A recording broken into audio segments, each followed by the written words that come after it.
What is password hashing? In today's digital world, frequent data breaches highlight the urgent need for stronger data protection. Password hashing plays a crucial role in keeping our passwords secure by scrambling them in a way that's nearly impossible to reverse. What is password hashing? Password hashing is a process that transforms your actual password into a scrambled code using a hashing algorithm. When you create or update a password, the system hashes it and stores the unique hash instead of the original password. During login, your entered password is hashed again and checked against the stored hash. If they match, access is granted.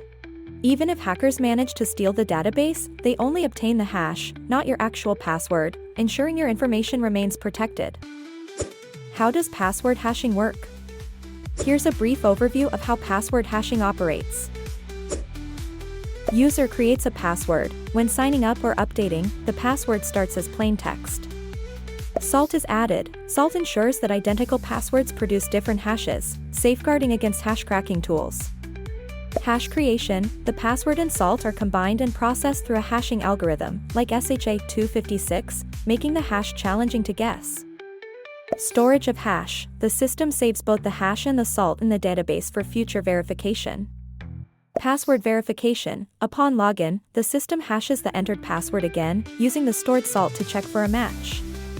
In conclusion, password hashing is an effective method for enhancing password security and protecting user information. Visit our website to learn more. Whatismyip.com